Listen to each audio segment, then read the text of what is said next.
A very tight turnaround this time because thanks to Mike here, Mike Ciriaco, we have gotten some promotional consideration from the city of West Hollywood, and we will be launching this book at a party at the City of West Hollywood Library in the City Council room. So I hope all of you can attend, those of you who live locally. And that's why the deadline has been so hard on you guys, because we need those stories next week, or it's see you next book. I do. So, if y'all were going to work on any mainstream character, who would that character be, and what type of story will you tell about that particular character?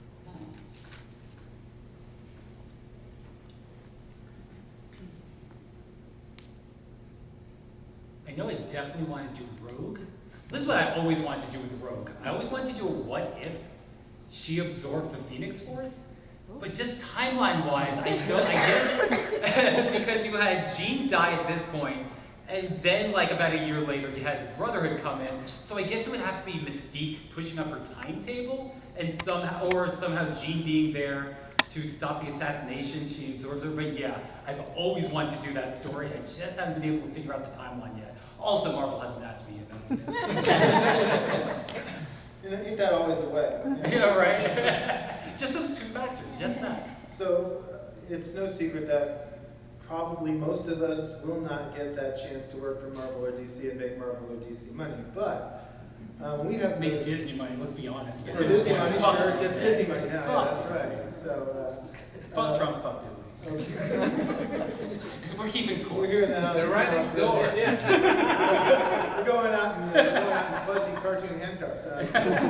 Anyway, I guess what I want to say is we're doing an indie comic, and we all work in other corners of the comics world. What are the advantages of being an indie creator as an LGBTQ creator?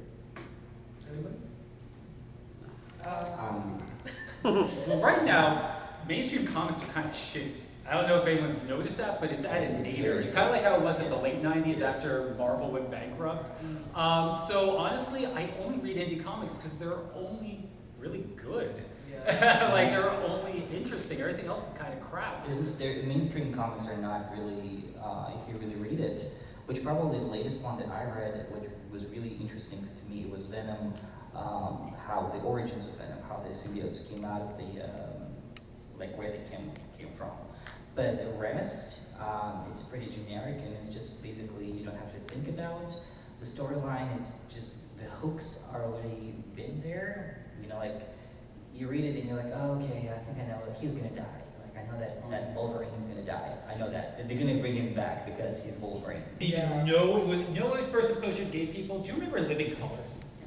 Okay, they had Men on Film, which was two very campy gay guys. And so I'm like in third grade and being like, they're men, it's in the title, but they act like women. I don't know what's going on. And until as an adult, I was like, oh. They did not win a GLAAD award. What about y'all? I mean, everybody here, there had to have been some book, movie, comic book, something that was the first time that's me. Does anybody have a particularly revealing or interesting story about that first time you saw yourself in some other work of art? Justin from Queer as Folk. Okay. Because he came out, we were the exact same age, and he was going out to the clubs and being part, like the youngest of the group. That was my person. Now I grew up and I became Michael. Honestly, that's why I want to reboot Queer as Folk, because we had to grow up and fucking Justin gets to stay like 20 years old forever. I want to see him come back and he has to go through like being 30. I never really saw myself represented in any media that I took in, except I was a big reader when I was a kid, and I would read a lot of these books like, I don't know what, like Caddy Woodlawn comes to mind, where there's like this girl, like she's a tomboy, and like she can do all this stuff, but then it's time to think about getting married, and then she has to change, and then I would always be, this is kind of a bummer. I see about it. Obviously, you always need to be creating new characters, but it means a lot to me that Wonder Woman came out as bi, because now we have a founding member of the Justice League who's LGBT. It means something that Iceman is gay. Yeah. I always loved him even before then, but now we have a founding member of the X-Men that's gay. It means something. I have to say that I have real quick. The guy came to me at Long Beach Comic Con and he was like asking me about. He was like total straight guy, and he was asking me about what my comic book is about. So I told him, and he's like, "Is it gay?" I'm like, "Well, if you want to read like that, then yes." He's like, "Well, I guess it's pretty cool because you know, Iceman is gay and it's like in mainstream." So that's what made me kind of think, okay, that's cool. Okay. That was normalized. Yeah, exactly. And then they can just sit completely like, well, yeah, you're right. And then there's this girl and she's from Deadpool. She's lesbian. Oh yeah, that's right, she is. So that was Yeah, like, so it helps.